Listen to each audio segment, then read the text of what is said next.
Good evening, Tara. It's funny to say good evening. The sun's shining like this, Kalman. Probably good afternoon. Good afternoon to everybody. It's really an honor to be here and a thank you. I go through every name. Yechiel, it means a lot. To Rebbe, to have you here, to have each person here. Daniel, David, Meir, Kalman, the whole Chevra, every single person. Tremendously appreciate Rav Avi. And I want to say that it's an honor to learn Torah in the Wilk's house, to be with them the whole day. They are very big people. Aaron is one of my best friends in the world, and friendship is big. I'll tell you, when the younger version of me, if a friend was saying, I'm flying back to the States for a simcha, for a chasana, I would be a little cynical. I'm embarrassed today to say this, but it's the truth. I would be cynical.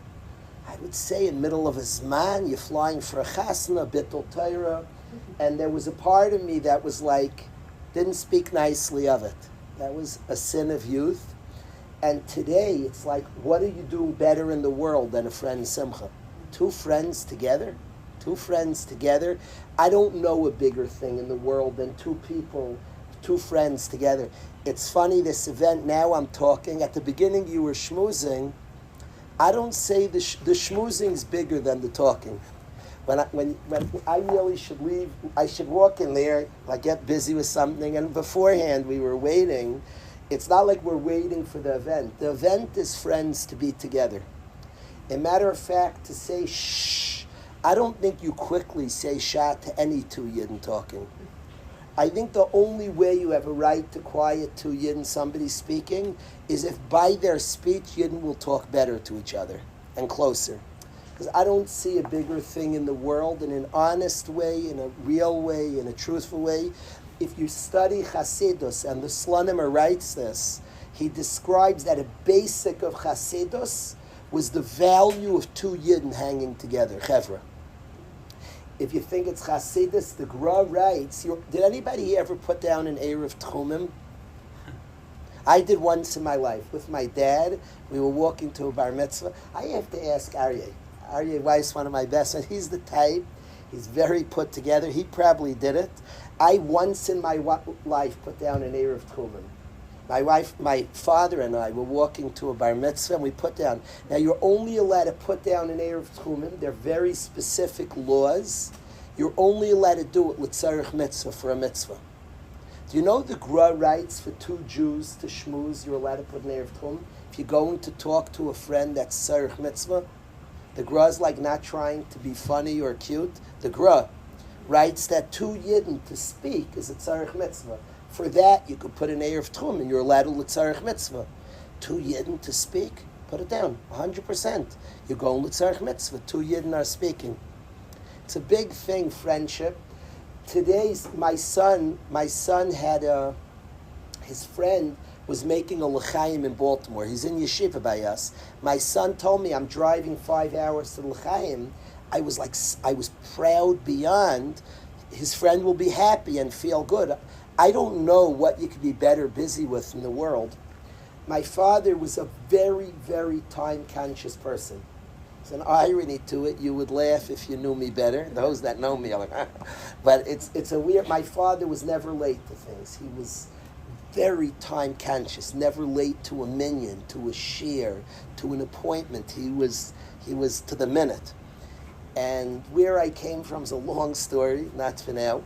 But my father was very time conscious. As somebody who used every minute. His day, I don't know somebody busier in his day. His day was packed. He was the Rosh Yeshiva, he was the Rosh Kollel of a kollel. He was the Rosh Yeshiva of a Svardish yeshiva. He was saying Daf Yomi. He was finishing his 7-blotted day. He was raising money for tzedakah. He was just busy beyond. He never would miss a simcha. Him and my mom, never. But for decades, and not a word, never said I'm schlepping. I never a groan. A yid's making a simcha. You go to a yid simcha, it was like pashut. Like, what could you do better? What, do you have something bigger on your schedule than a yid simcha? He was there for yidden. He was there to be misamech with another. It was like pashut. And there was never a word like, another, you could be misamech with a yid. Like, do you have a better, like something that has higher priority? My father valued funny people. Singers and funny people were very up on his list of respected. Somebody was funny, they cheer up Yidden. It was a Gemara Tainus. Somebody cheers Yidden up, they were like, he loved funny people. In our Chevra, Yisrael Majeski was one of my father's favorite people in the world. He brings a smile to Yidden's face. Funny, Rav Ezi Wertelski, he was like, by my father and him were like inseparable. He brings a smile to Yidden's face. My friend, Rav Aryeh Weiss, one of my best friends, my father's respect, he would come to Sulam every summer. His respect for him, he does chesed to Yidden. He's good to Yidden. There's like nothing bigger in the world. He respect. My father didn't flatter people. He was honest, very honest, brutally honest, if I dare say. Very honest, not push and say brutal, an honest person. Somebody's kind to Yidden, cheers up Yidden. That was like, somebody cheers up Yidden. In Sulam, Rav Aryeh brought in Lipa Schmelzer to Sulam, to the camp we're in. And I'm sitting next to my dad. Lipa Schmelzer makes Yidden happy. So my father's a chassid. He's my Rebbe. You make Yidden happy, you sing for Yidden, not in a joke, that's his Rebbe. So Lipa Schmelzer comes, and Rav Aryeh asked him if he could speak. I told Rav Aryeh, my friend, that have any singer speak, just don't have the speaker sing, that won't be good. But any singer. So he asked Lipa, could you speak? So Lipa spoke, and he said in camp, he said that if you have tainas on another Yid, you should forgive him. And he said stories of his own life, and he said you have to be meichel other Yidden. My father was sitting next to me, and he whispers, Daniel, Lipa said you have to forgive another Yid. He was like, Lipa makes Yidden happy. His word, the Rebbe said. So he says to me, whispers to me, and I'm upset at somebody, and I'm going to be meichel, I'm going to call him, and that's it. My father says, in Sulam, my father whispers to me. At Shiva this year for my tata, a Yid sits down and says, I'm good friends with your father, and I want to tell you the story. He was upset at me, and he called me up and worked it out. He said Lipa told him to do it. I was sitting next to my father when Lipa said to do it. He makes Yidden happy, a big value. Friendship's a big thing. And the Wilks, all their tzidkus, I'm not talking about the tzidkus, they're good friends. They're good friends to so many. I personally gained from my friendship with Rav, one of my best friends. Could share. We went out the whole trip. It was an amazing day. We went out for supper together, two friends, to talk, to express, to share, to travel across the world for that. Friendship's a big thing. A big thing. I'm not cynical. Anybody flies for any friend. Not just not cynical. It's like, yeah, of course. You have something better. Another Yid, Simcha. My parents would go for decades, every chasna, to the point that if a guy in yeshiva would invite my parents to a wedding, they go. Like, maybe don't do that to him. He goes, I wouldn't say that to the guys. A Yid Simcha, there are no konsim, no chaps. Maybe what we've been through, and every l'chaim vart, everything was Simcha, they went. It was like Pasha, it was a value. A Yid Simcha, a person who didn't waste minutes. His day was from early in the morning to late at night, packed. He counted seconds. There was no, you didn't lose the default. He was learning. If there was a second, he was learning. If there was a minute, if there was a break in the day, 30 seconds, where he's learning. But before the meal, after the Suda, there's a break for a second. A person every second. And at the Chasna, he learned plenty. But a Yid Simcha, a Yid Simcha is a big deal. Friendship, encouraging another Yid. So it's just an honor to be here. I appreciate every single person coming to Rabbi Wilk's house, to Rebbe Rezi's house. And there are people that are friends. That's a big thing to say about somebody. Of all the things they do to pick, all the things, they're friends, and they give friendship and love, they offer friendship, and that's a gift, and that's, to me, is from the highest values in the world. Two Yidden being friends, being close, Yedidus. Rav Wolbe, who was a very measured person, Rav Wolbe's words were very measured. He summed up the entire Torah, and he said, I want to sum up the Torah, Olam HaYedidus, a world of friendship. Rav Wolbe didn't exaggerate or say like he wasn't saying the popular thing. The man summed up, and the man knew Kol HaTorah Kula. He said, Torah, Olam, Hayedidus, a world of friendship. My father, whose essence was rooted in Torah, he was Torah itself. He breathed Torah. He was Torah. He was literally learning Yom V'Layla for decades. And what he taught us, the value of friendship, two Yidden being Mesamech each other. So we learned that's Torah, friendship. And Olam Hayedidus. Hillel said it, it's Tanayim Ameroim, Rishayim Achrayim. It's just the truth. It's the truth. The world of Torah is an Olam Hayedidus. The thing I'm most proud in yeshiva, we have a yeshiva, there's friendship there. So it means it's Torah-dik place. When I see yeshiva there's not enough friendship, there's chesaron in the Torah. There's missing in the Torah.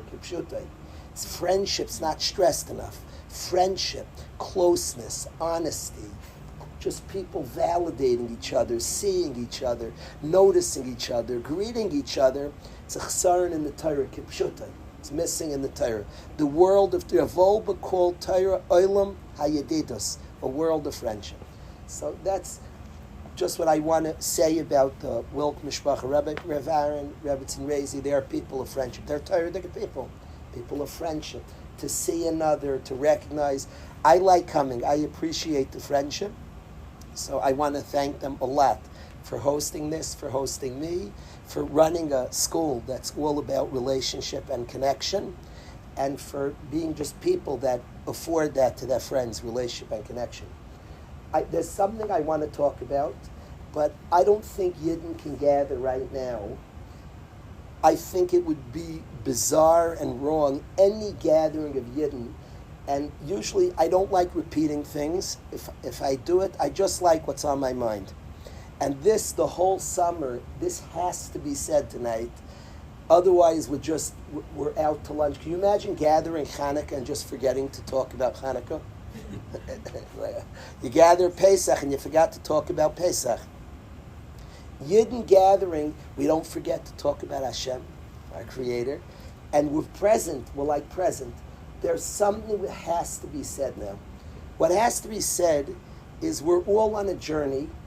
Never in my life have I seen Hashem announce to the world, I love Am Yisrael. There will probably be a Megillah written about our period that we're experiencing. It will probably be a Megillah, that's my guess. I can't prove that, I could just guess it. Books will be written on today. In our lives, I don't know how to say this to anybody here. Missiles kill people. I'm sorry, it's like a sunny, beautiful LA night, and I'm getting morose. Ukraine and Russia are in a war. Russia has better everything than Eretz Yisrael. They're a higher ranked army with higher systems. Whatever Israel has, Russia has more. They're richer, bigger, more. Everything ranked higher. Between Russia and Ukraine, litzarenu, it's not something we say lightly. A guy is precious.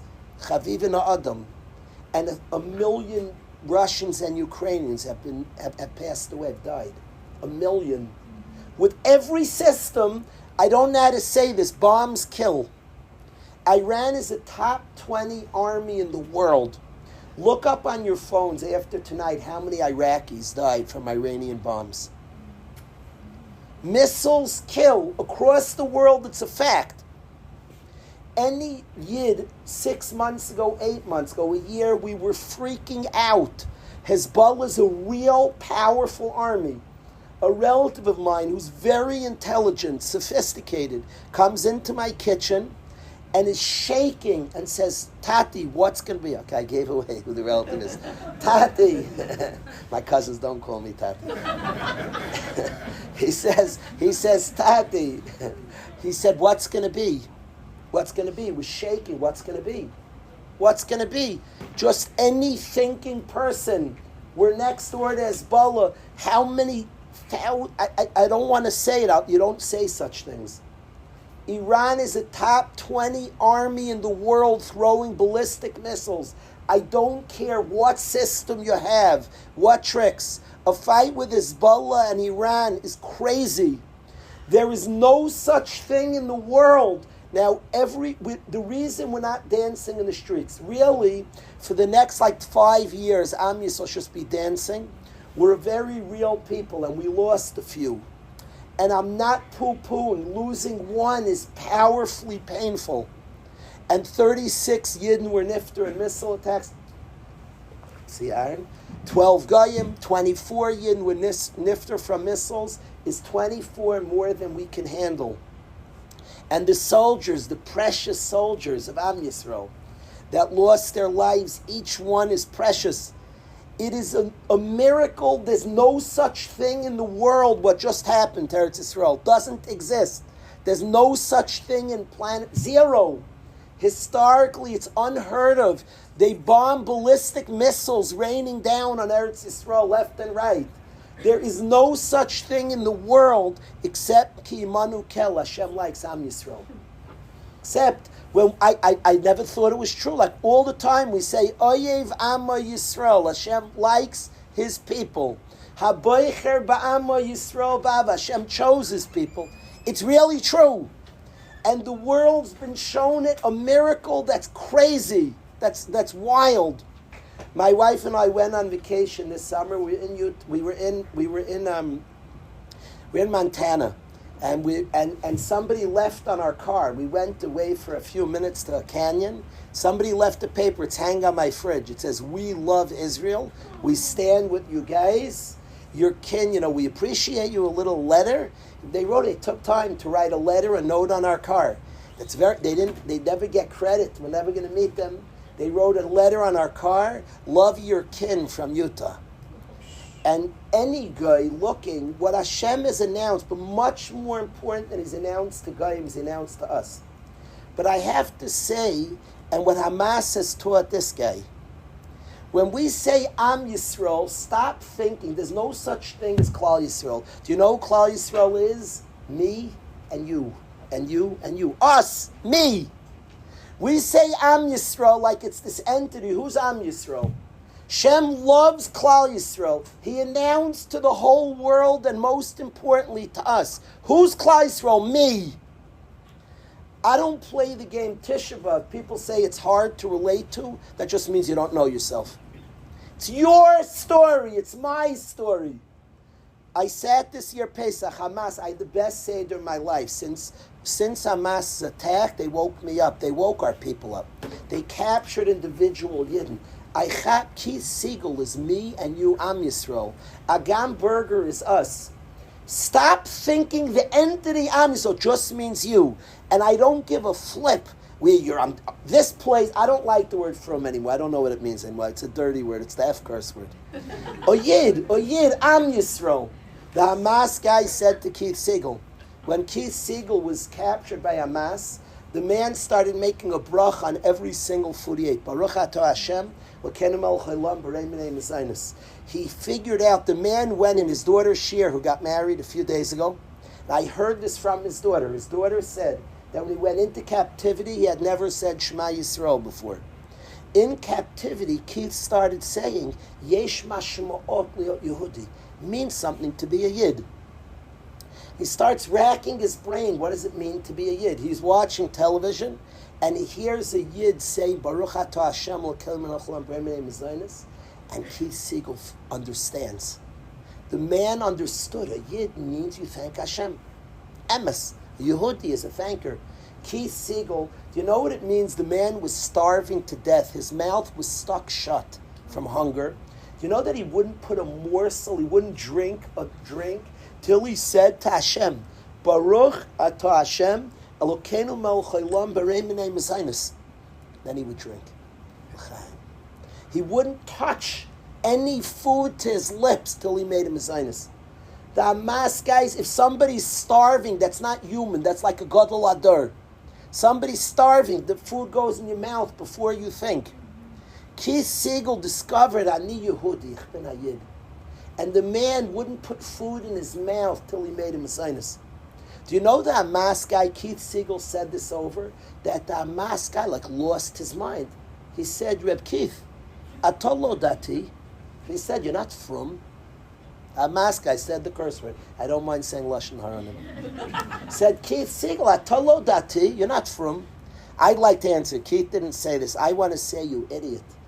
Buddy, Rebbe, you taught me, Ani Yehudi. Ani Yehudi. Ich bin Ayid. Ani Yehudi. Ich bin Ayid. You taught us all. And when we say Am Yisrael, please stop thinking about a people. People think Tisha B'Av, how do I relate? It's like so far, and how do I, it's my story and yours. It's not like a trick. You don't, I think about my Oma, my parents, and me. And then I look at the guy next to him, and he also has him, his parents and grandparents, and the guy next to him. It's my story, I promise you. It's my. I sat at the Seder because of Hamas. I sat at my Seder this year, and it hit me, we're traveling from Mitzrayim to Eretz Yisrael, my family. We're middle of the journey, really, you and I, really. Stop struggling to relate to your own story. Just be present to your story. People like, work hard, Tisha B'Av, it's elusive. I felt my story, I cried, my story. Plenty to cry about, plenty to hope for. It's my story, it's yours. It's not elusive, I promise you. It's our story. It's our story. Mine. Stop thinking Am Yisrael as an identity. This, if it's up here, it's no one. And it's not no one, it's me and you. Hashem loves us, me and you. You struggle, why? And He announced this to the world, and most importantly, to us, to me and you, to us. He's into us.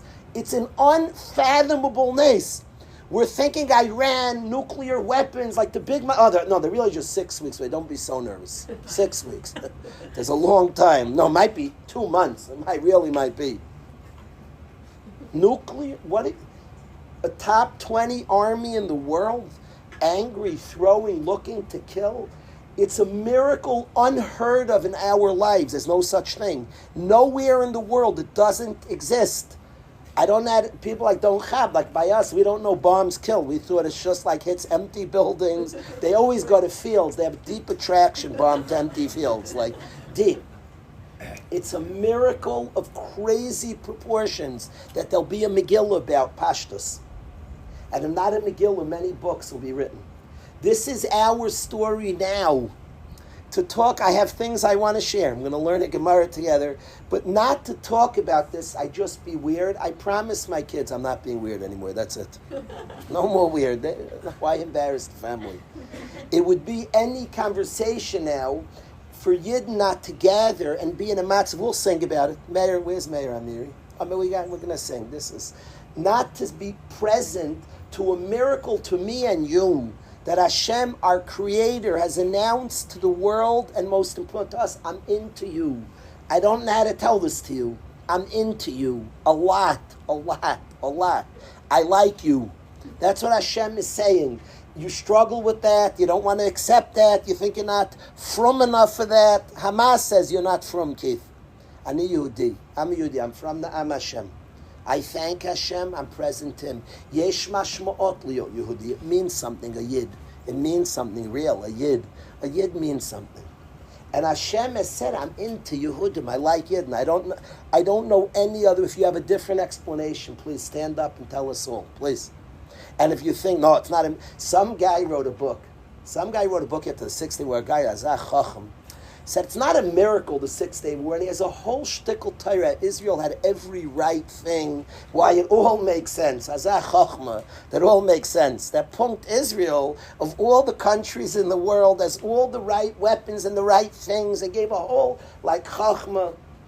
His book itself, I read, I'm like, it's a much bigger miracle than I thought. The guy did us all a favor. How it's not a miracle, just if you understand why they bought this yesterday and this 3. Come on, it makes sense.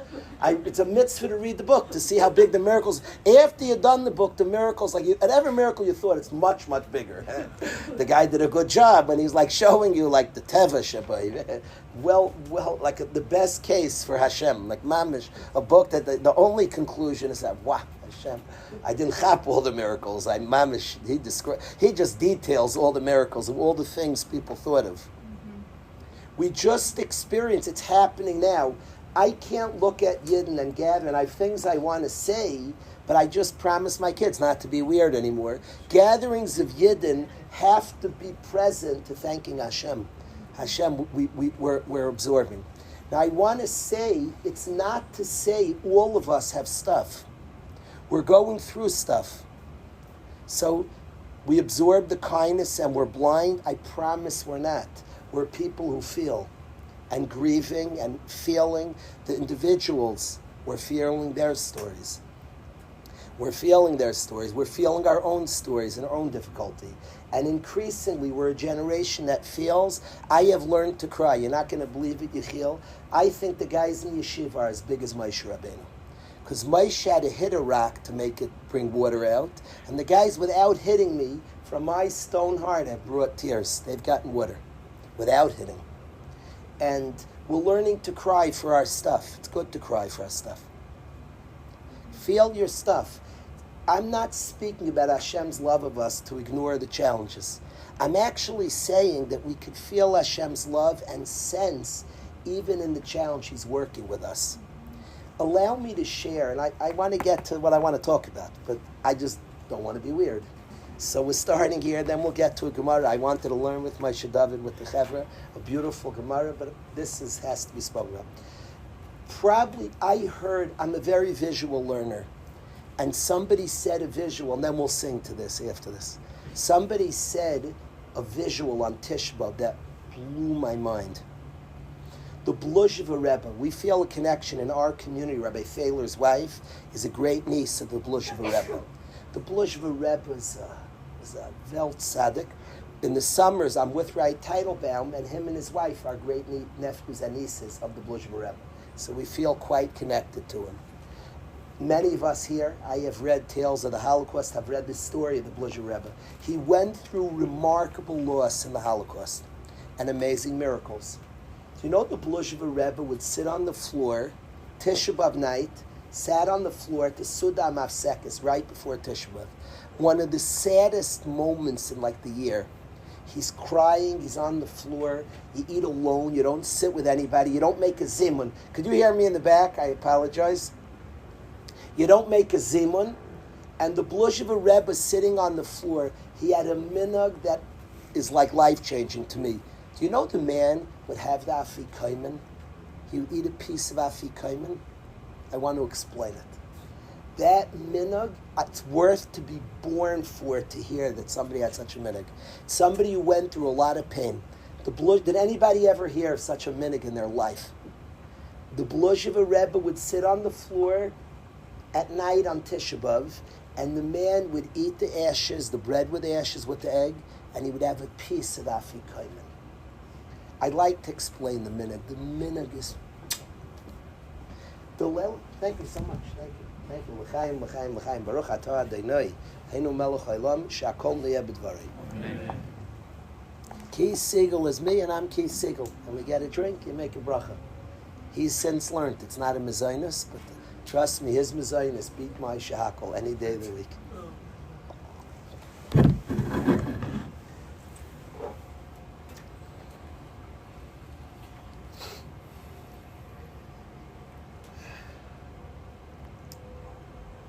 So I'd like to explain the Bluzhev Rebbe's minhag. The afikomen dominates the Leil HaSeder.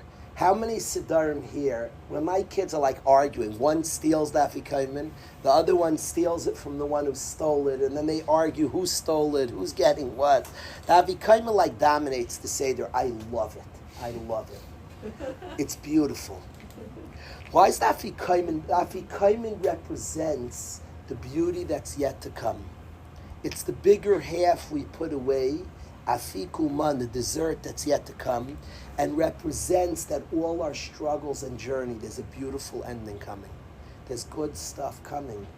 We have a difficult stories, all of us, individually, and that's what it means, Am Yisrael, our story, mine and yours, and our collective.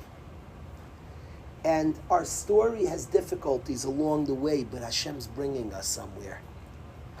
And that the Bluzhev Rebbe who felt pain, who felt galus, who cried, but he had afikomen on the Seder night.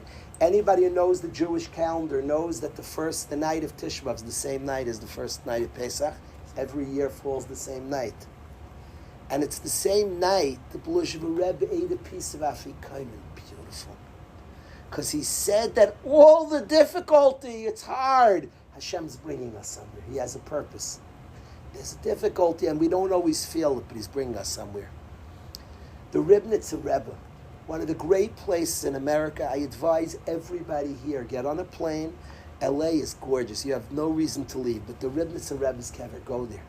Go there, just fly to Muncie, daven by his kever, and fly right back to LA. I promise, worth every second. It's one of the most beautiful places in America. It's a makam tefillah. It's a beautiful place to daven. My Rebbe's there, the Skalener. My Rebbe's buried there, and the Ribnitz is there. It's very kedai. The Ribnitzer Rebbe would fast Tisha B'Av and the 10th day of Av straight, 48 hours. He fasted for 50 years, the Ribnitzer Rebbe, he ate at night. On Tisha B'Av, he fasted 48 hours straight. And he was like Yirmiyah the Navi. He was crying like a baby. You could get pictures. The Ribnitzer Rebbe would take ashes and dump it over his head. During Eich, he would dip his head in a bucket of ashes. He was black mamish, ashes, and for almost 48 hours crying like a baby. It was a pellet, there was so many tears. The second, really 36 hours, the end of Tisha B'Av, he was starting not to cry. But he cried and cried. Do you know where the Rebbe, and I asked, a Bacher in Yeshiva's grandfather was a Gabbai, I asked the Bacher to call Mordechai ben David. Mordechai ben David was a Gabbai of the Ribnitzer Rebbe. And I asked this Bacher, and Mordechai ben David left a voice note promising it's true. He said, I collected the ashes. Do you know where the Ribnitzer Rebbe got the ashes that it was poured over his face on Tisha B'Av? He got them from the matzah bakeries. From the matzah bakeries. Again, the difficulties we go through, Hashem is bringing us somewhere. And the Ribnitzer Rebbe, in all his pain and angst and sadness and grief, but where did the ashes that he blackened himself come from? From the matzah bakery. Very similar to the Bluzhever, whose matzah, who ate Afrikaans. I want to do this minute. The chance of remembering to say their night, usually by the time they fight, it's all crumbs, Afrikaans. I'm like thinking how to do it. It's a minute. I don't know. I don't know. That minhag to me is just remarkable minhag. But the Bluzhever and the Ribnitzer both were saying the same thing.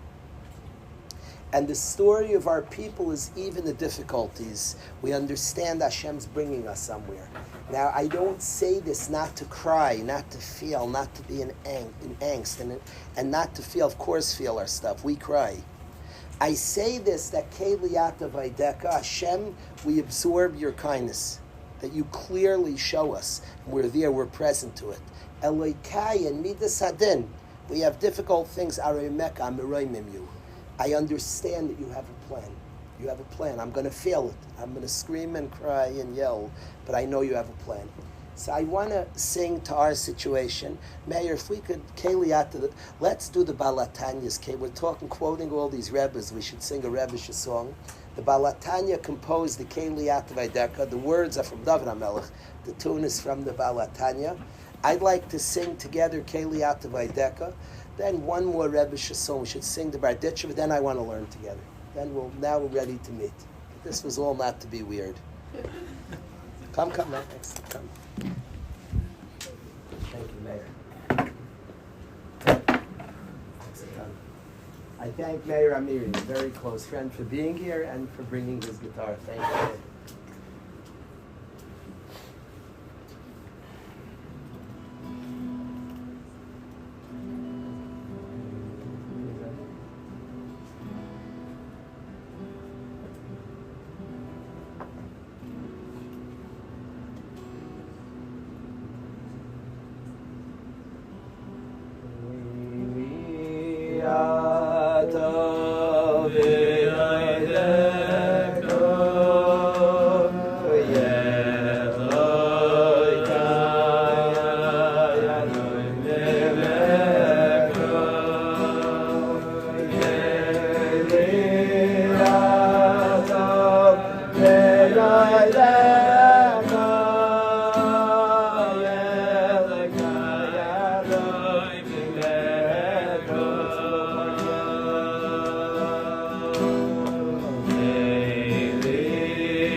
I want to do the Barditch and again.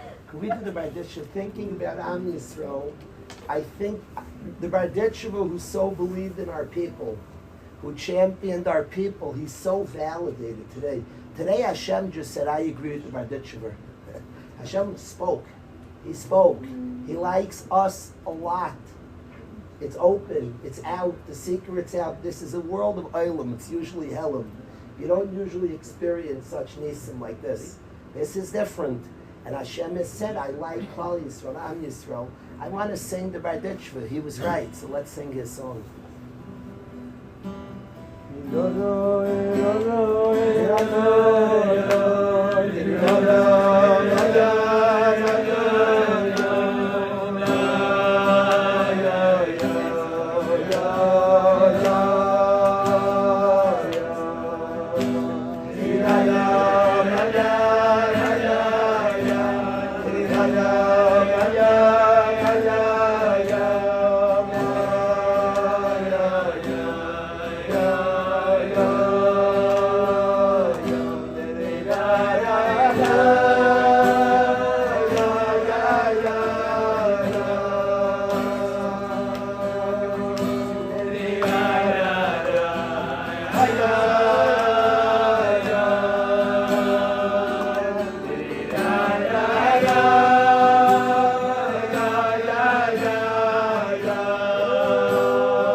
I want to learn a Gemara with everybody here.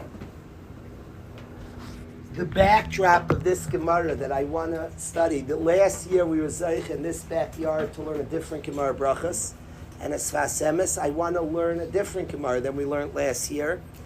And I want to learn this with you, Moshe Dov. I want to share this with you. This Gemara, what makes me think about this Gemara and focus, and I want to study, there's a tremendous aymek, a depth in this Gemara, and I want to study. I think about my father as a youngster. My father went to a mixed school, what today is known as Hafter, a wonderful school. It was called Hilo when my father went to school. My grandmother, a beautiful Yid, went to public school. That's what was available in America. So my grandmother went to public school. My father went, this Sadekis raised my father, who went to Hafter, what's today known as Hafter. The time was called Hailai. My father described to the family in his genes his first meeting with the Yid who became his lifelong Rebbe, Reb Chaim Shmulevitz. Reb Chaim was a giant of the spirit. Reb Chaim was Kol HaTorah Kula. Reb Chaim Shmulevitz, the Mir Rosh Yeshiva. He was raised in Russia. His father was a son-in-law of the Alter of Nevardik. His father-in-law was Reb Chaim's father was a son-in-law of the Alter of Nevardik. His father was an angel. Reb Chaim raised in purity and holiness, one of the Gdolei Hadar. And my father would describe in some form of James, his first meeting with the Yid who became his Rebbe for life. Anybody who would watch that meeting would say there's a big gap here. An American kid from Hafter, whose mother went to public school. Hafter's a wonderful school that does a wonderful job of teaching Yidden. And here, but it seems quite far from the world that Reb Chaim Shmulevitz, the Mir Rosh Yeshiva, grew up in.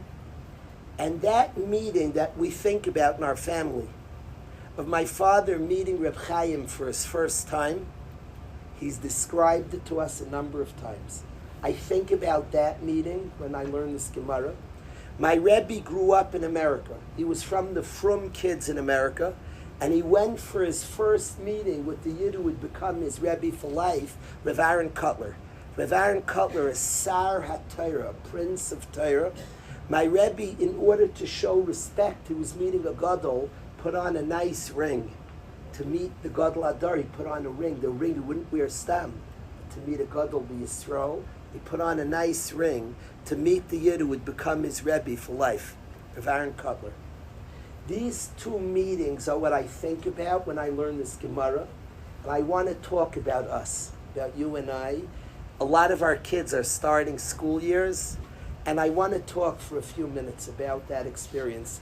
A Gemara, Daf Chav Zayin and Brachas, and the Gemara says as follows. Let's learn a story.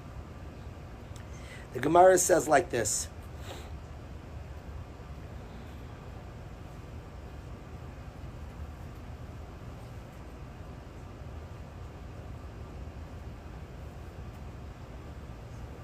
Rav Ikla Lebei Gniva, the great Amira Rav, visits the house of Gniva. Gniva was a very interesting Talmud Chacham.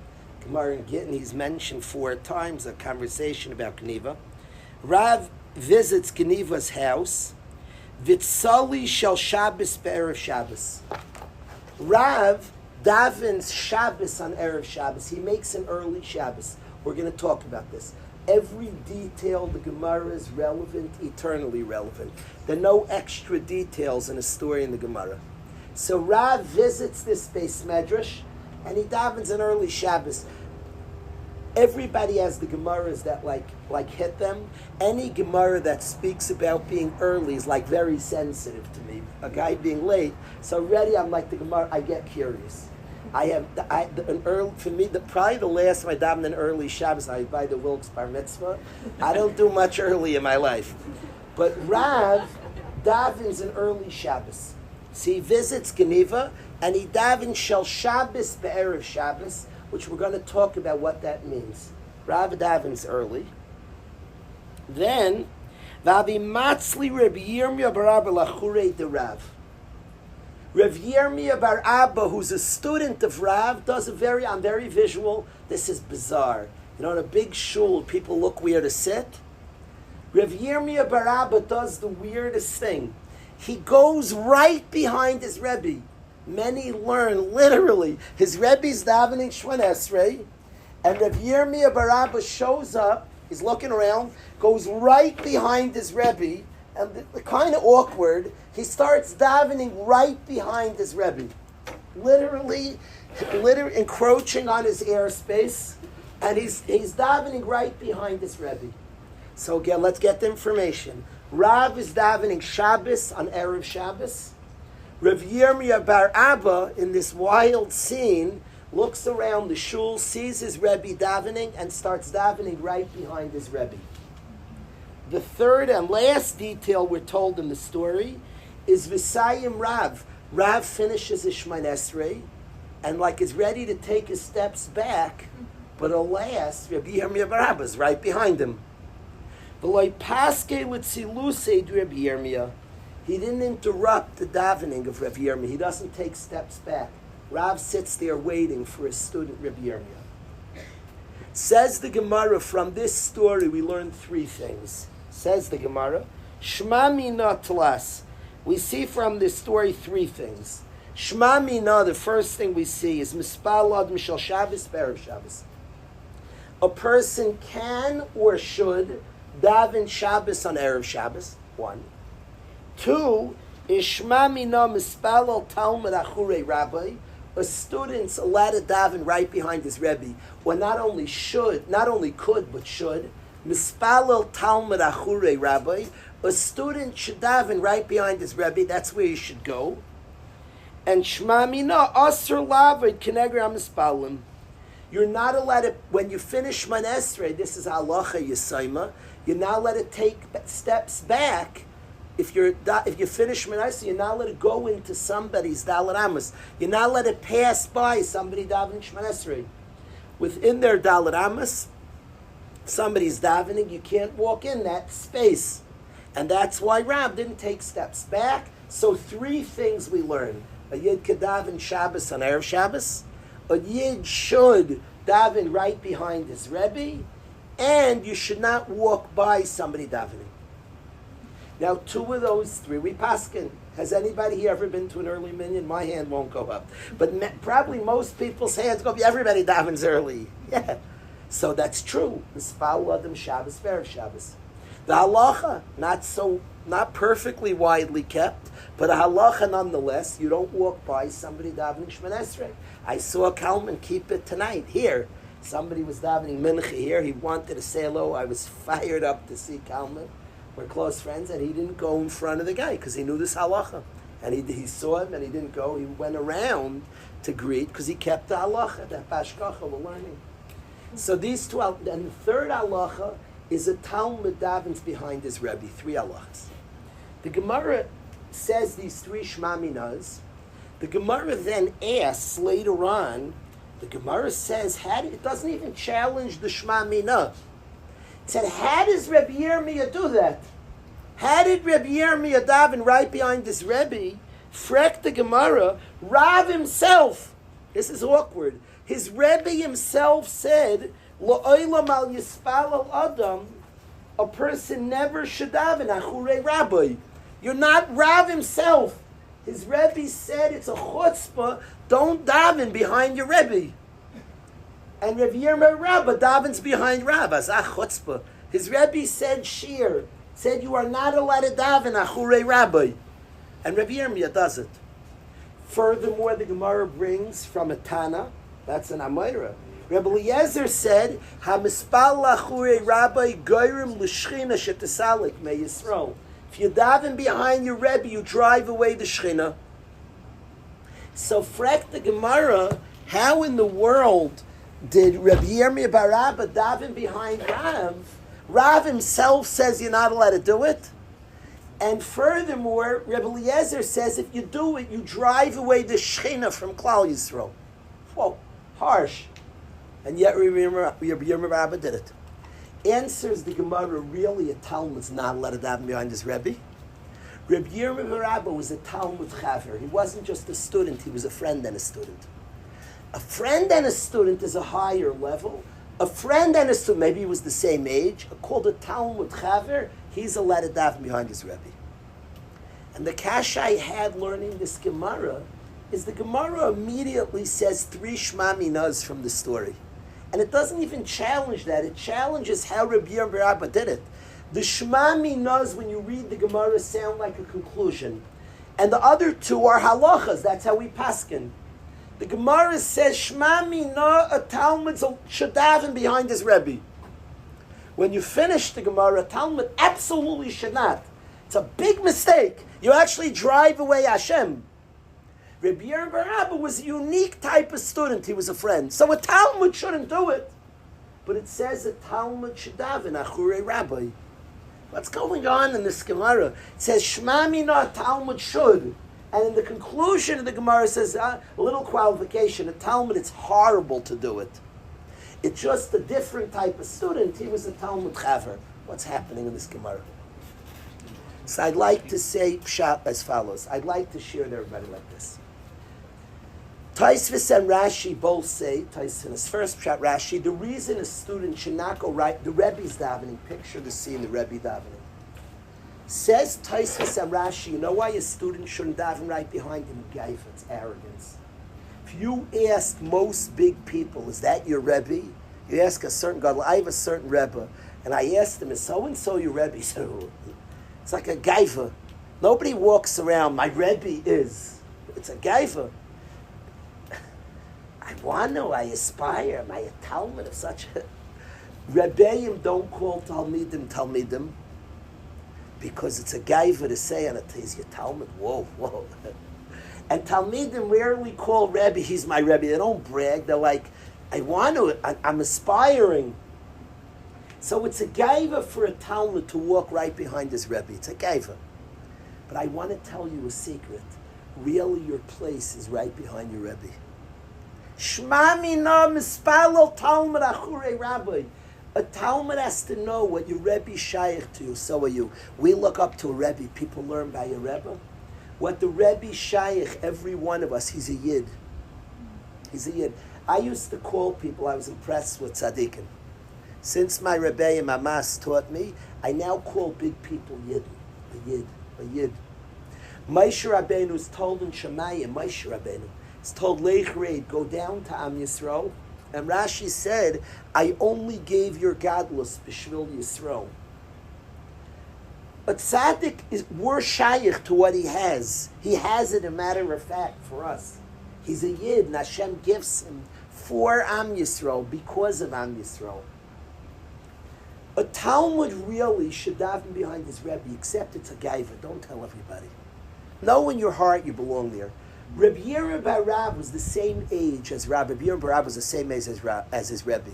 He was a Talmud Chaver. So it's not gaiva. Then he should do what a Talmud really should do. Every Talmud really should know his place is behind his Rebbe. It's just gaiva. Don't tell everybody about it. Certain things you're quiet about. If you could solve the gaiva part, you're the same age, so then go to the spot a Talmud belongs. Every Talmud has to know their spot is behind their Rebbe. People asked us at Shiva, what happened to your dad? And we were trying as children to figure out his story. What's his story? He grew up. Like what? What happened? What happened to your parents? It didn't exist in my father's world to learn forever.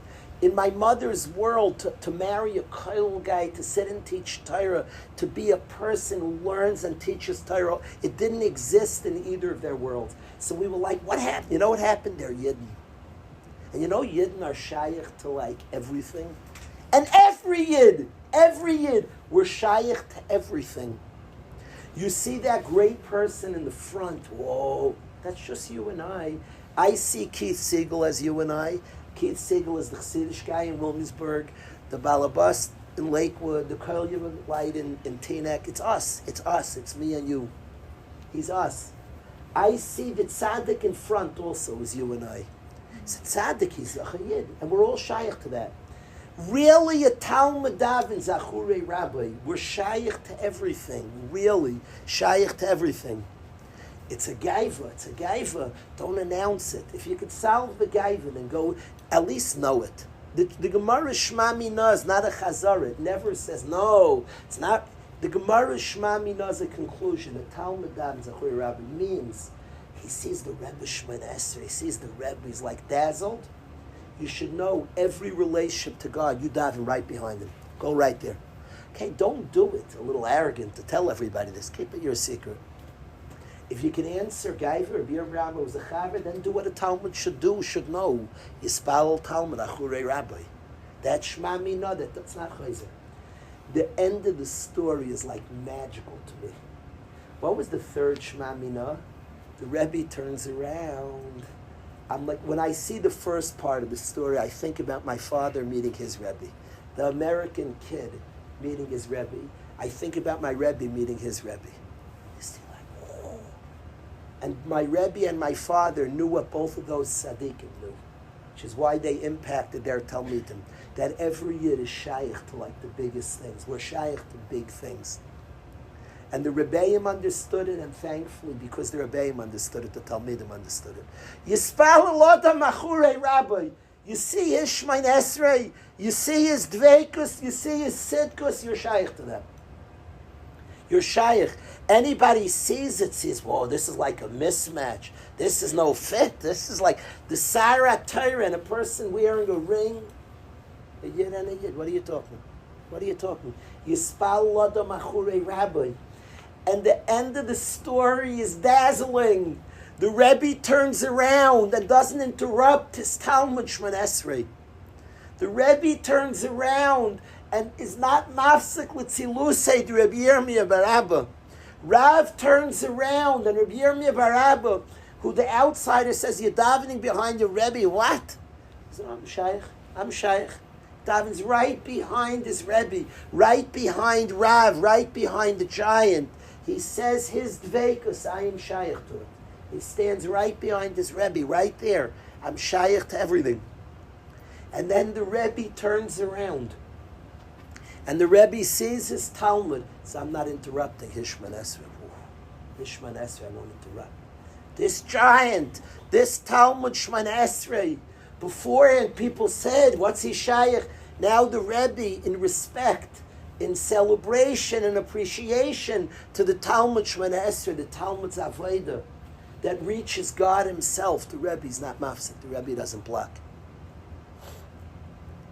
I suspect even the first Inyan, the three Shema Minahs, it would be unlikely they're coincidences. In the same story, just randomness. Gemara's Shas doesn't work that way. The first Shema Minah is a person should daven Shabbos be'erev Shabbos. The Chidah writes that the biggest challenge of Kas is Erev Shabbos. People think because it's busy, that's baloney. There's no shaykhs. It could be busier on Wednesday. Kas, in every home, there's an assign of Kas. The Chidah writes that there's an assign of the world of Kas and Erev Shabbos. There are three Gemaras. There's a Gemara in Gittin, this couple, B'Shvivus, say the Rebbe Meir would fight Erev Shabbos, Erev Shabbos. Another Gemara in Gittin says to announce the announcements of Shabbos. There's some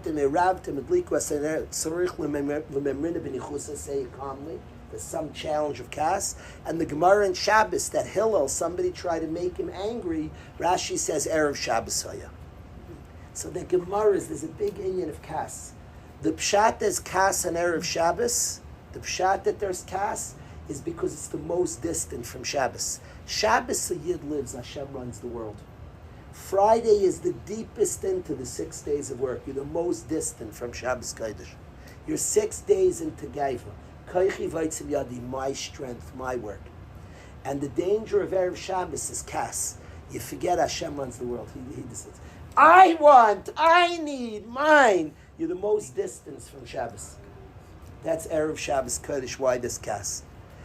Svarim bring that the kavana, when a yid goes to the mikveh or takes a shower Erev Shabbos, is wash away koichi v'aitzim yadi. Wash it away.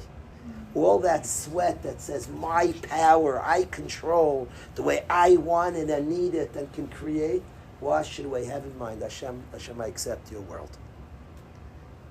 So Erev Shabbos is a struggle of Kas, the Kas of the way I want, my will, my want, my control. Erev Shabbos is Kas. Rav Davin Shabbos be'erev Shabbos. The goal is to bring Shabbos into the whole week and everything shaykh to Kedusha. That's what it means. It means even Erev Shabbos. To daven early Erev Shabbos is the place most distant from Shabbos. You could actually touch it to Shabbos. Of course, the whole week you touch Shabbos.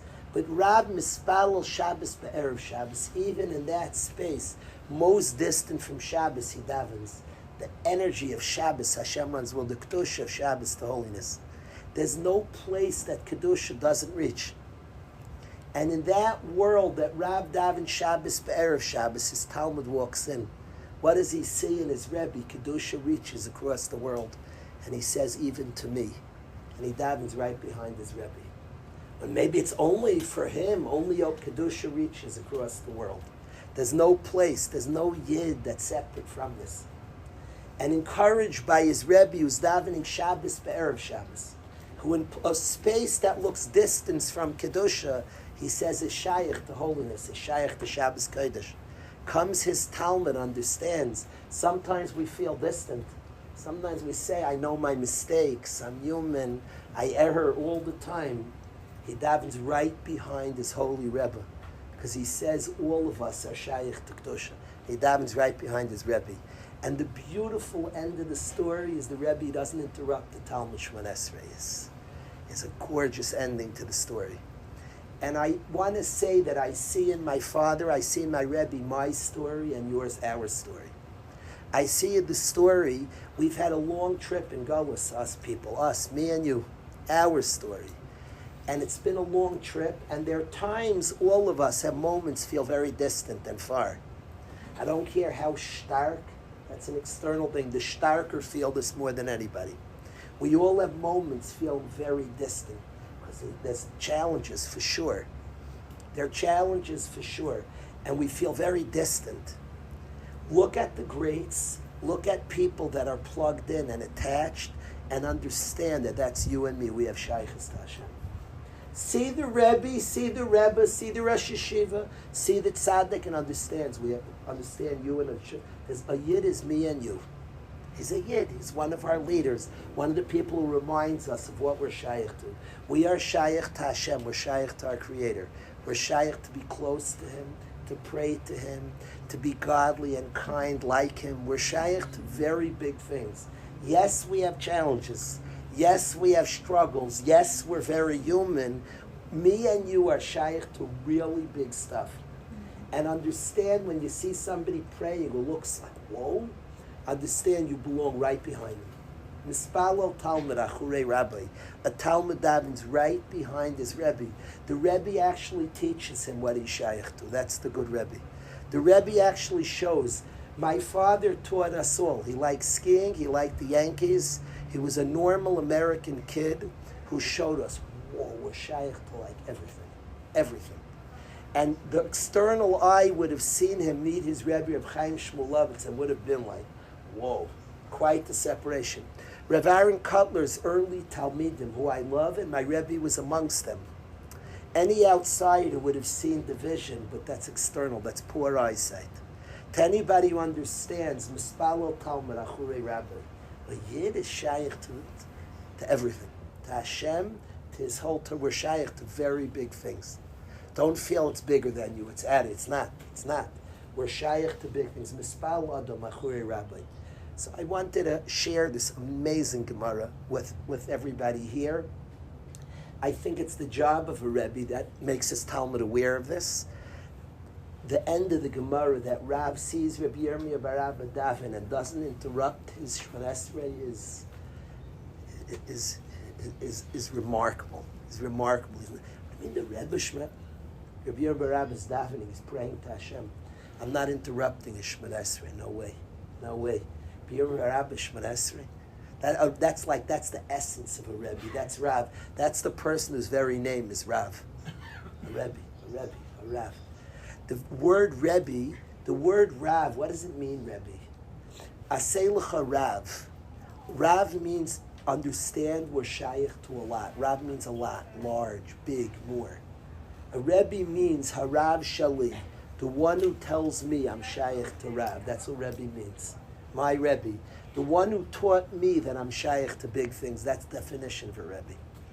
Rav looks back and he's not interrupting Rabbi Yirmiyah Shemon Esrei. No way. No way. He's praying to Hashem. He's Shaykh to it all. And in the surprise ending to the story, in the beginning of the story, everybody's looking and thinking, Rabbi Yirmiyah, you're walking like, are you serious? Him with Reb Chaim Shmulevitz, are you serious? Him with Rav Aaron? And the end of the story is Rav Aaron looks at his Talmud Benachas, doesn't want to interrupt his student Shemon Esrei. Reb Chaim Shmulevitz sees the Shemon Esrei of his student, and he just sits there, Benachas. Harebi Shali, Harav Shali, I'm Shaykh to a lot. So I say to Am Yisrael, Hashem, to you and me, Am Yisrael means me, means you. Please, from now on, when you say Klal Yisrael, stop with, when you're sitting Tisha B'Av, it's your story we're talking about. When Pesach, Don't try so hard to apply myself. People sit thousands, it's not thousands years ago, it's just today. Pesach's right now. Here, present. Sukkot is now. It's our story. It's mine and yours. Am Yisrael means me and means you. Understand that. And our people are shaykh to a lot. Because Hashem's into us and wants us. And we're the Yedidim, we're Am Kiroivai, the nation who's close to Hashem. He calls his relatives Am Kiroivai, the nation who's close to Hashem. He's demonstrated this publicly for us. I just think we have to absorb that it means me and you, Am Yisrael. He's talking about us. And understand that we're shaykh to the biggest things. We're shaykh to Hashem. We're shaykh to tremendous service, closeness, kirvus Hashem. We're shaykh to. So that's the message that I wanted to share with everybody here. We're not going to close without a song. That would be strange. So I do want to sing Kirvus Elikim Li Toiv. The Chevra knows Kirvus Elikim Li Toiv. Mayor, the Chevra knows that song? Sure. Okay, so let's sing it. You know that song. Are we running too late? What was the... Oh, that's good. One song, and then we have a Mar. We gotta get you to the other. Right? And you give me the first. 1 minute first.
In music.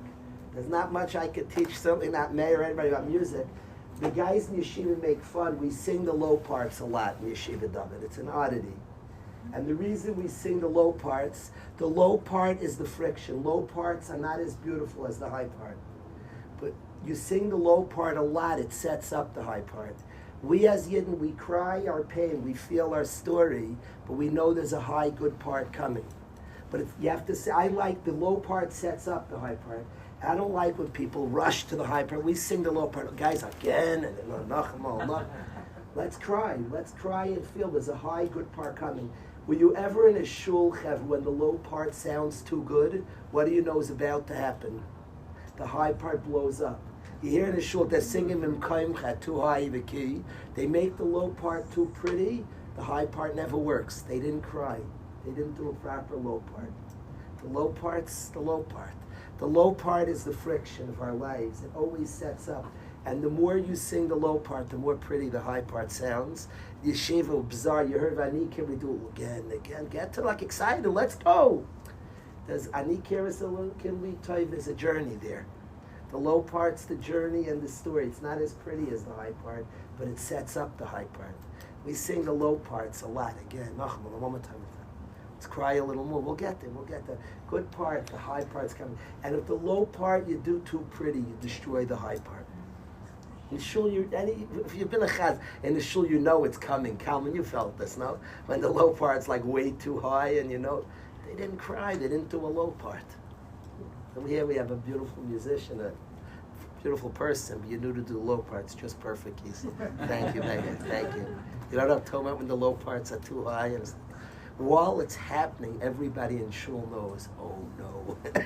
Sometimes they leave the chazan on an island. Sometimes people join, but it's not pretty. They didn't feel the low part. They skipped something. Maskim Kalman? All of us should be zeicha, all of us in our lives, to absorb the kindness of Hashem, to be present, and to know that in the difficulties, Hashem's bringing us somewhere. There are challenges. We should feel and experience the hands of Hashem who's bringing us to beautiful places. Have an excellent, excellent night. Hatzlacha with everything. Thank you so much for coming.